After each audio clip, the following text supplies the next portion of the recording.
Hi everyone, this is an overview of level 9 of the Student Day Theory exam on liontheory.com. Several of these questions I've been over before, but there are some new ones, so I'd like to address those in more detail and kind of skip over the ones that we've done before. So I'll just go through this one real quick because we've already seen it. D Dorian, D to D in C major, basically. And it's going to test me on all these modes. We have seen this one quite a lot. Works the same way. Key in the notes, and then you can change the accidentals with these arrows. Okay, this one, D melodic minor.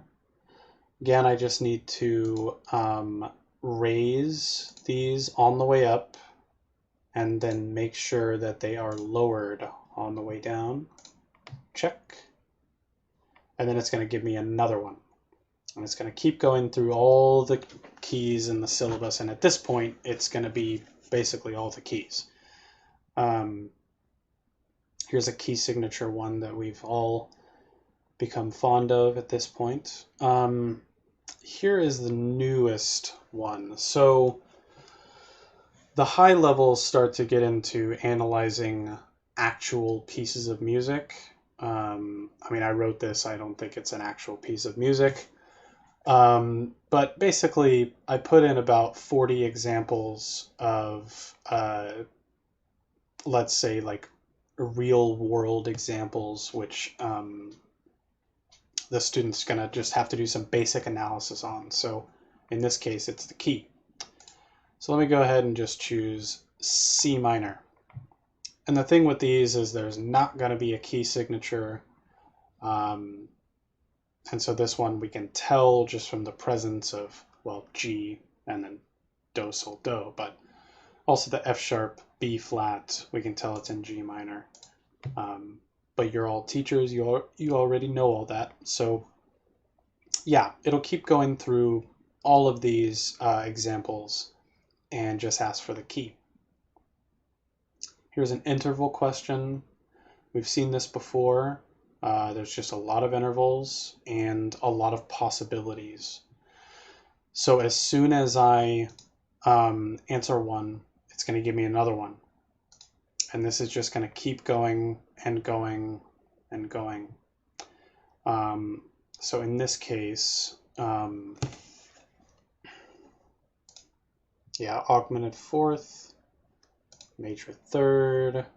So you can see how, it can kind of get addicting to just sit there and keep answering questions.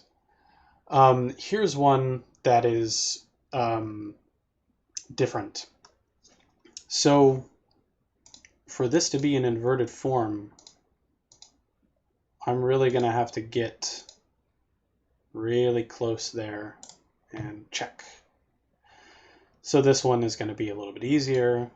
Just going to make sure that I did indeed invert this interval.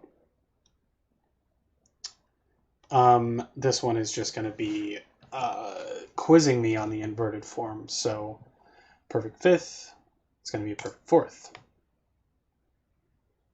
In this case, I've got a minor sixth, so it's going to go to a major third, etc., etc.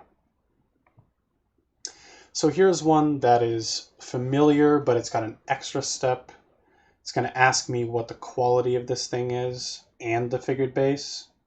So we know the root is E, and we know it's a major major. And so now we're going to have to identify it as 4-3.